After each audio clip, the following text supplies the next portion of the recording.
భవిష్యత్తులో ఏదైనా కొత్తగా మీరు మిటేషన్ చేసుకోవాలన్నా మొన్నే మీరు చెప్పాం, మీ వారసత్వంగా వచ్చే భూమి మీరు చేసుకోవాలంటే 100 రూపాయలు కట్టి దర్జాగా మీ పేరుతో ట్రాన్స్ఫర్ చేసే వస్తువు కూడా ఇచ్చేసాం. ఇంకో పక్క ఎక్కువ మొత్తం అయితే వాళ్ళకు 1000 రూపాయలే పెట్టాం. వారసత్వంగా వచ్చే భూమికి ట్యాక్సేషన్ పెట్టకూడదనే ఉద్దేశంతోనే నేను ఈ కార్యక్రమానికి శ్రీకారం చుట్టాను. భూమి విషయం అయిన తర్వాత నాకు ప్రధానంగా వచ్చిన సమస్య ఈరోజు మీరందరూ గుర్తుపెట్టుకోవాల్సిన అవసరం ఉంది, నీరు. ఈరోజు ఈ సమస్య పరిష్కారం చేస్తాను. నీటి సమస్య చూస్తే ఎక్కువగా మన జిల్లా కర్నూలు జిల్లా, నాకు అన్ని జిల్లాలు సునాయాసంగా సమస్య పరిష్కారం చేయగలుగుతాను.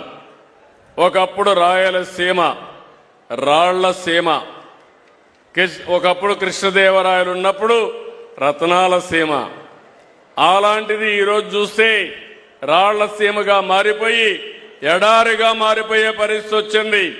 రాయలసీమలో ఉండే మీరందరూ గుర్తుపెట్టుకోవాలి, మొట్టమొదటిసారిగా ఈ రాయలసీమకు న్యాయం జరగాలని ఆలోచించిన వ్యక్తి నందమూరి తారక రామారావు గారు. ఆ రోజు కృష్ణా నీళ్లు నేరుగా సముద్రంలోకి పోయేటివి. చెన్నైకి నీళ్లు ఇవ్వాలంటే, చెన్నైకి నీళ్లు పైప్ లైన్లు ఇవ్వాలంటే ఇస్తాము, కానీ పైప్ లైన్ కాదు, కాలువల ద్వారా ఇస్తాం. నా రాయలసీమకు నీళ్లు ఇచ్చిన తర్వాత చెన్నైకి కూడా నీళ్లు ఇస్తానని చెప్పిన ఏకైక వ్యక్తి నందమూరి తారక రామారావు గారు.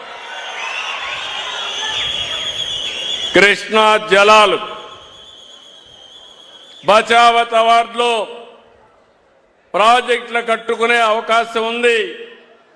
మిగులు నీరు మన హక్కు అని చెప్పి అంద్రి నీవా, తెలుగు గంగా, నగిరి గాలేరు ఇలాంటి నదులన్నీ కూడా అనుసంధానం చేసి అనేక ప్రాజెక్టులు తీసుకొచ్చిన వ్యక్తి ఎన్టీ రామారావు గారు. ఈరోజు నేను ఒకటి ఆలోచించాను, నదుల అనుసంధానం చేసి రాయలసీమని సస్యశ్యామలం చేస్తాను. నేను 3-4 సార్లు చెప్పాను మీ అందరికీ, రాయలసీమ రాళ్లసీమ కాదు, రాయలసీమ రత్నాల సీమగా చేసే బాధ్యత నాది. నీళ్ళిస్తే బంగారు బండే భూములున్నాయి, బంగారు పండించే మా రైతాంగం ఉన్నారు. ఈరోజు హార్టికల్చర్ ఒకప్పుడు అనంతపూర్ జిల్లా, కరువు జిల్లా, 10 ఏళ్లు వేరుశెనగేస్తే 2 ఏళ్లే పంట వచ్చేది.